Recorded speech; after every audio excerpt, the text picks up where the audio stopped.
Magandang araw mga kaibigan. Ito, post ni Attorney Rowena Guanzon 35 minutes ago. Isinare niya, magandang balita ito Isinare niya ang post ni Joseph Morong tungkol sa ginawa ni Senator Amy Marcos para pigilan ang pagiging ombudsman ni Secretary Boying Remulla. Di ba, na-dismiss na yung dinismiss ng ombudsman yung mga kasong naisampa laban kay Secretary Remulla and for others. So ang ginawa ni Senator Marcos, nag-motion for reconsideration. So hanggat hindi nare-resolve yung motion for reconsideration, yung kaso nandun pa rin. That's part of part of due process. So kung nandyan pa rin yung kaso, hindi pa siya pwedeng mabigyan ng clearance. Not unless na mayroon ng final decision sa motion for reconsideration, ipasura ulit. Di yun. Ligtas na si Secretary Boying. May clearance na siya, kandidato na siya, nominee na siya, pwede na siyang may sama sa shortlist. So ito, may ginawang maganda si Senator Amy. Believe din ako sa, she's doing all her best para lang mapigilan. Gusto niyang proteksyonan yung kaibigan niya dahil sabi niya, ipapakulong daw nila si VP Sara pag nag-ombudsman. Itong gusto nila. Okay.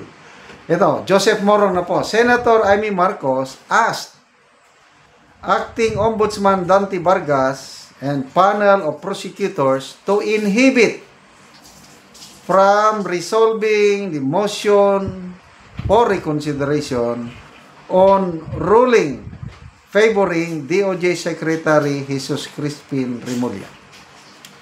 Marcos says that Vargas is a UP law classmate of Remulla.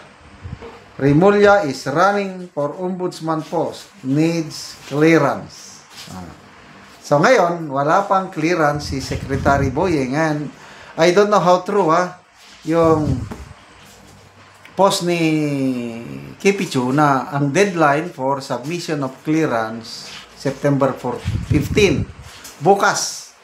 Pag hindi pa rin makasubmit si Secretary Remulla ng clearance hanggang bukas, ibig sabihin, paso na yung kanyang application.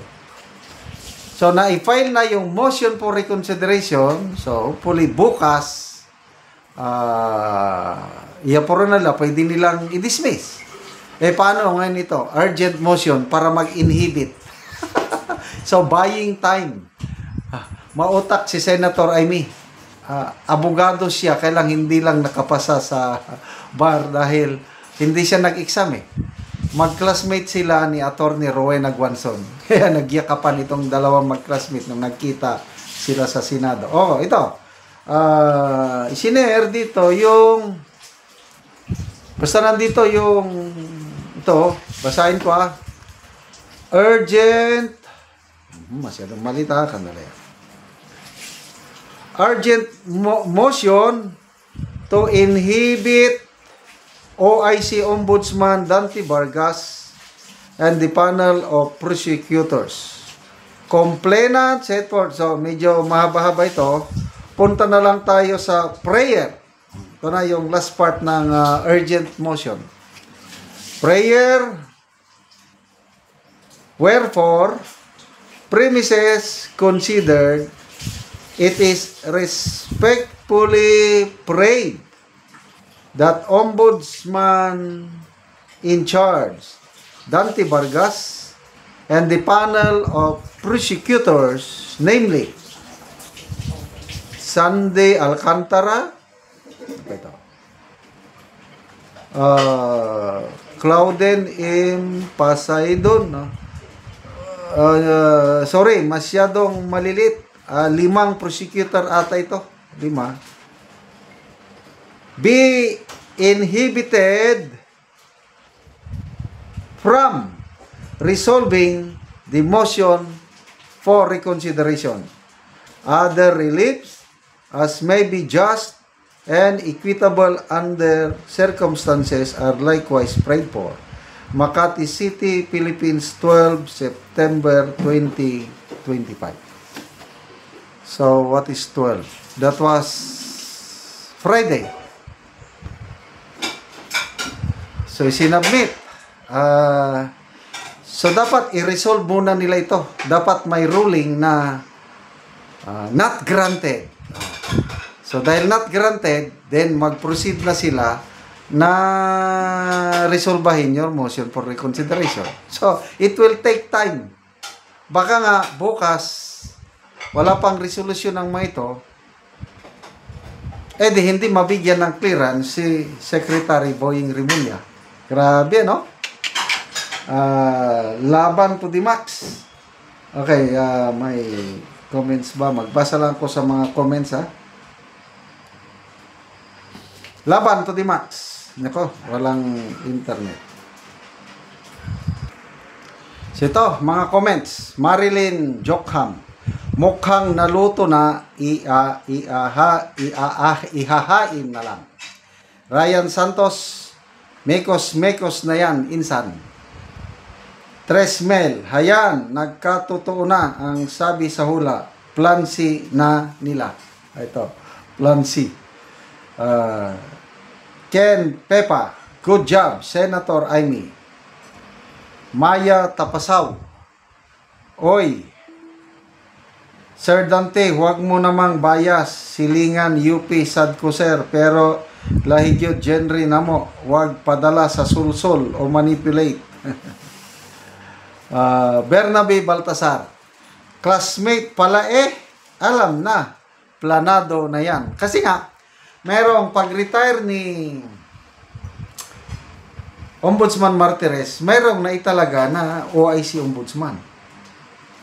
If I'm not mistaken, parang Ombudsman Castillo o Ligaspe. Kalimutan ko na. So yan, kuha ng clearance.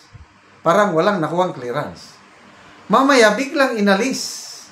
Biglang inalis yung OIC Ombudsman. At ipinalit itong si OIC Ombudsman Dante Vargas na ngayon, napag-alaman, mag-classmate pala sa UP ang dalawa. So ano ba yan? Mag-classmate, di ba? There's something questionable. Sige. So salamat, Senator Amy, dahil ginagawa mo lahat ang makakaya mo para tulungan ang ating minamahal na BP Inday Sara. Hindi kami nagkamali na bumoto sa iyo. Okay, salamat mga kaibigan sa inyong pagsubaybay sa ating channel. Nakakatulong kayo ng malaki sa tribong Talandig ng Bukidnon dahil ang sweldo natin sa channel na ito is pantulong natin sa tribo. Sa ngayon, namimigay tayo ng mga libreng yero at pako para makapagpatayo itong tribong ito ng mas maayos na tirahan. Panoorin yung video na ito. Mauna ni ang natagaan og yero nga mag-atop na siya karon. Og karon mao na gid ni ang atupan ni kuya ngayang balay.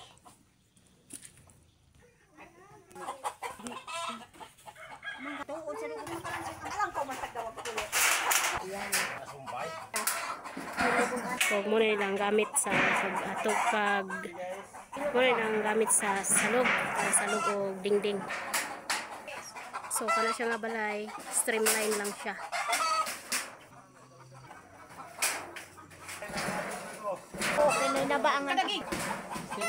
Karon naman nagid si kuya og atop sa iyang balay. Atop lagi na sa among balay. Salamat sa Ginoo. Kog nindot na gid kaayo kay human gid siya ang kuya atop sa iyang balay. Og karon kuya og ate unsay imong masulti nga natagaan na mo gyero, plinsen, pako nga nakabalay na gid mo. Salamat sa Ginoo na natagaan mo si atop na mi maulanan. Salamat sa video ani.